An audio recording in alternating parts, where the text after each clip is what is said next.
chairmanship is currently under Madagascar, and the news that we are getting through as we are waking up is that the military in Madagascar has announced taking over the government of Madagascar. And one of the questions that comes into my mind is, so is this the new normal of Africa, whereby governments would be governed through coups? And is this actually what Africans want? What causes this? Mainly it is because of civilian governments neglecting the needs of the people. They're prompting these coups to be supported by the people if they surface, as much as they are as undemocratic as they may be. Look at how many countries now in Africa are under coup leadership, and the people seems to be marveling those coups. Greetings and welcome on your lovely channel, the Hlonipani Global News. If you're watching us for the very first time, please do remember to press the red or black subscribe button so that next time when we beam live, you become the very first one to watch us. What an embarrassment. The SADC chairman has been actually removed from power in Madagascar as the military announced that they have gotten rid of him. What an embarrassment. SADC. The mind-boggling question is, what would be the response of SADC? How will the SADC actually continue its activities without the chairmanship? Anyway, as I have underscored it earlier, this is becoming the norm, particularly in Africa.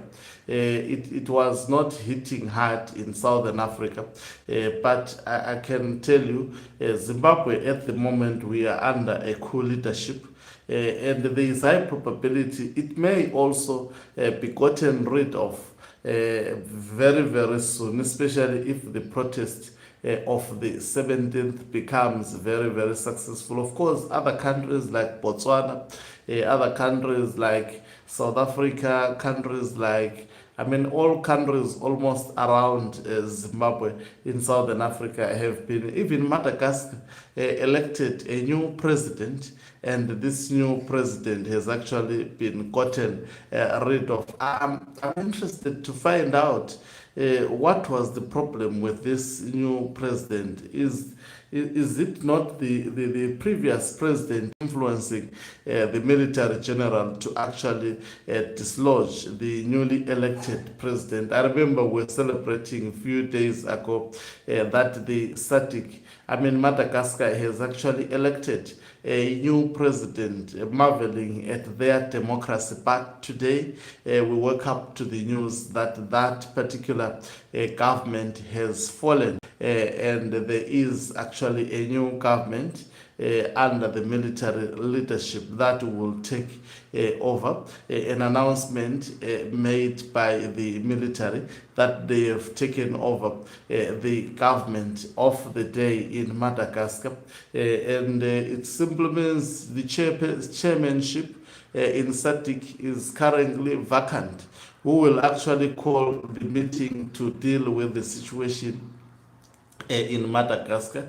It remains to be seen. And the last time such a situation happened in Zimbabwe, SADC pretended as if it was business as usual. They embraced the new leadership. Is this the stance that they are going to take? And what lessons will other countries derive from that? I think many soldiers around the world, they are seeing that it is doable.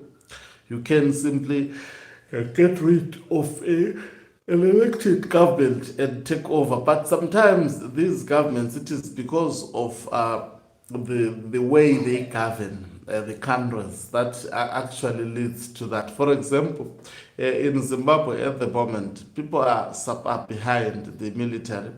if it executes the plan to remove Emerson Mnangagwa, I'm telling you, there will be celebration in the streets of Zimbabwe. Why? Because of the manner Mnangagwa is governing the country, and because of the manner he has been looting the country. So is this a sign of things to go on the side of Emerson Mnangagwa? Should he learn something over what has happened in Madagascar?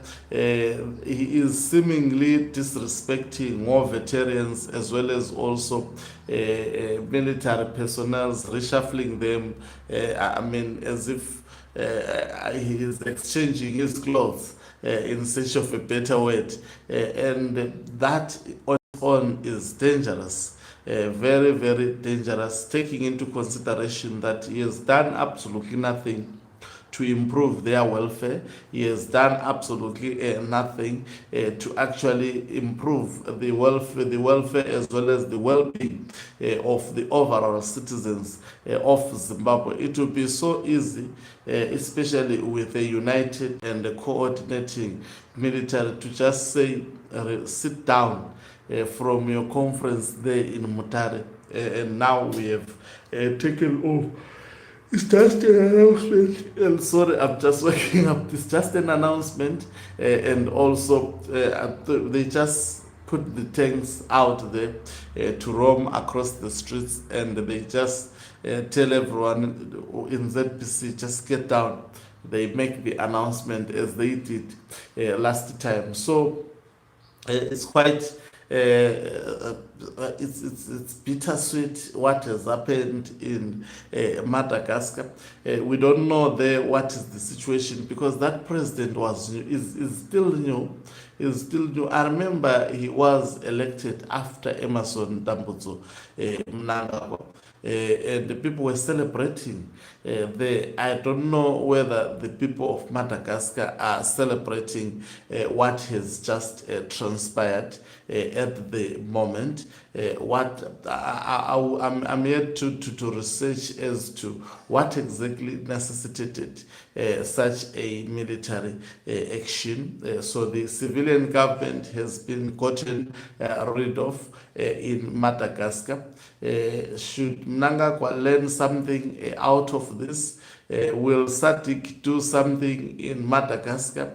This is an embarrassment, especially if they continue not to do anything. If such things happen, it shows that they are a toothless dog. Something that we have always been saying. Remember, Mnangagwa rigged elections in Zimbabwe. It became business as usual. They just noted that indeed elections were rigged, and wrote a report that substantiated that, and it ended there. They embraced someone who actually cheated during the elections. So I'm quite convinced what has happened in Madagascar, as long as the people there in that country would not complain, would not stand up against this, it will be business as usual. Thank you very much for watching us. If you're watching us for the very first time, please do remember to press the red or black subscribe button, so that next time when we beam live, you become the